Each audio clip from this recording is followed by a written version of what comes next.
Welcome back to What Arty Noobs with General Disturbance. This is the Bishop, the Tier 5 British SPG. This one's located on the south spawn of Murovanka, and it's under the command of a fingernail clipping. Yes, he's at it again, and this time he's in the Bishop, the Tier 5 British. Game on. Built on the hull of a Valentine 2, the same tank that actually went to the Soviets. It's actually quite powerful because it's got a 4.5 inch howitzer. The real Bishops only had a 25 pounder gun, not the 4.5 inch, although it would have been nice to actually have a 4.5 inch because I think that would have been quite devastating to the enemy. It's a big increase in caliber from 87.3, I think it was 86.3 on the 25 pounder, all the way up to 114.3. At least don't check my figures because I'm not 100% sure that the 25 pounder is 86 millimeters in caliber. First shot out. Oh my gum! We've got an immediate first hit on the AMX3 or AMX13 rather, FL11, and the guy's gone down because he took a hit from our Hellcat, a direct hit from the 19mm round, which finished him off. We've got a Juno over to the west side. He keeps poking out like that. He might get a hit, but he's hugging the building for all he's worth. And it looks like that Churchill 7 is only just coming into range now. Maximum range shot there. Okay, now who can he hit? Well, as I said, if that Juno keeps backing up, he might get a hit. And now we're going to go for the Churchill 7. Rounds out. Yes, got the engine deck there. It's gone to overhead view. Churchill 7's hugging the building. Oh, it looks like he ran into the M4A1 and he took a round directly from us whilst he was stopped in mid-flight. And now he's been hit again. Blind hits going in. So it looks like he's in that bush. He's firing, looking to one side. What he's doing is holding down his right hand mouse key to hold the aim on the spot, and then as soon as he's ready, clicking the left count key to actually fire the shell out. It's a very difficult trick to perform, but he seems to have mastered it to the point that he can actually just move the aim point to slightly, well, not the aim point, but move the view slightly to one side so you can see what he's doing whilst he pumps that round in. Berserk moving fast, and he gets a hit on that guy too. 72 hit points. Now we are starting to lose tanks in the Magic Forest at the moment, so you might have to change position eventually.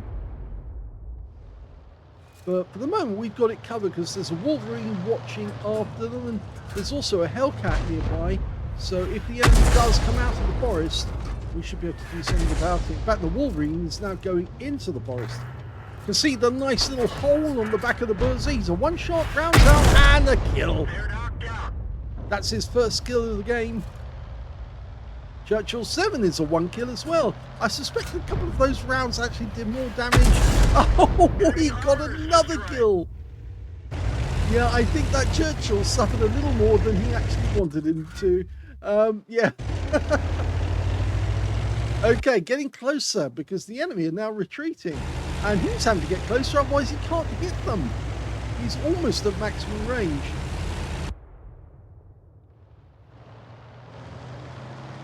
They only built 149 of the Bishop.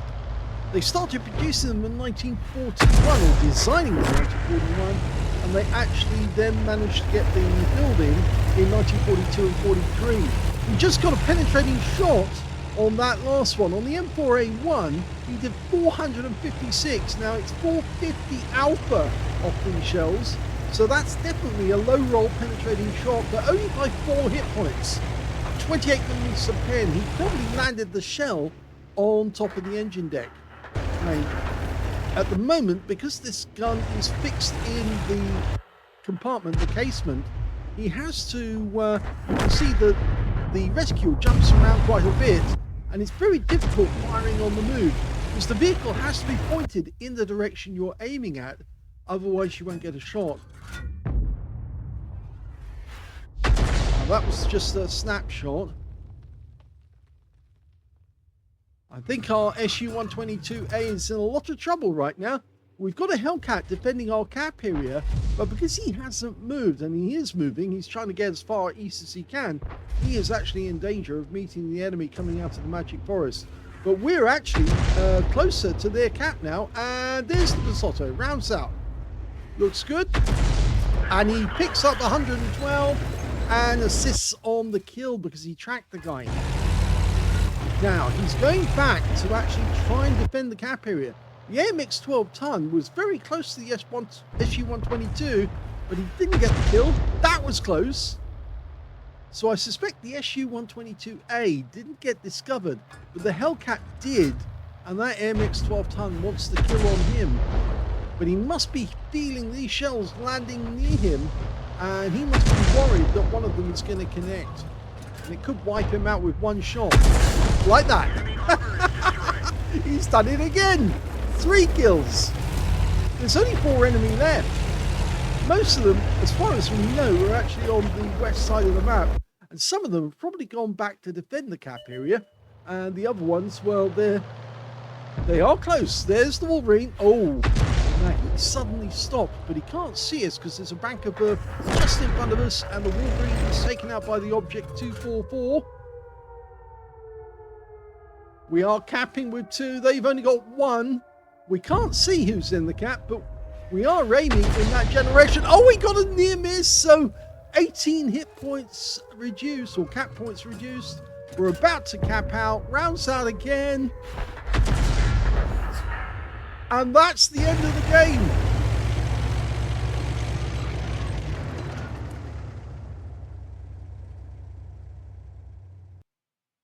Here's the end of battle stats, and that was an ace tanker game for a fingernail clipping in the Bishop.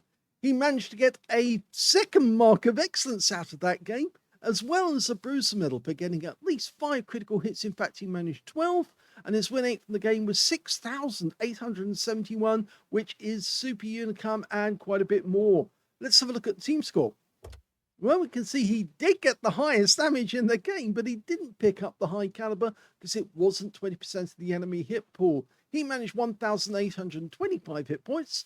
2nd place went to the Basotto on the enemy team with 1,646. And 3rd place went to the M4A376 Wet with 1,270. When it came to kills, though, he actually did share the top spot with the Object 244 and the Hellcat, and they all got 3 kills out of it. And when it came to base XP, yep, he's got top in that one as well, which means he's got the top in all 3 columns. The 2nd place was 714, and 648 went to the M4A376 Wet. Baseman, of course, Baseman fingernail clipping got 822. Sorry, I've got Baseman on the brain at the moment. Okay, let's have a look at detail. He fired 25 rounds. Well, this Arty actually carries 39 rounds in total. So it meant he actually had 14 spare at the end of the game. 11 direct hits, 1 penetrating shot. We saw the penetrating shot. It was the M4A1. Took a low roll, but it's still a penetrating round. 16 splashes as well.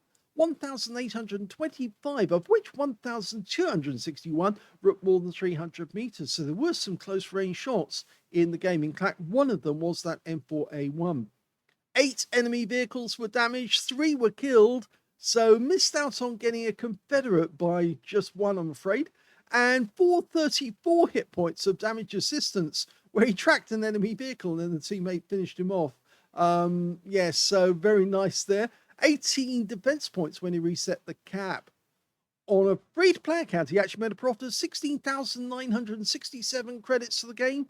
And he also picked up 1,644 experience points out of the game as well. And the game didn't last very long, 6 minutes and 40 seconds. But for 6 minutes and 40 seconds work, he really pumped those shells out as fast as he can. And you saw that first hit he got, the one on the MX-13 FL11. And I think that was the one where he actually got the assist, because he tracked the guy and the Hellcat said, "I'll have that," and took him out of the game with just 1 clean shot.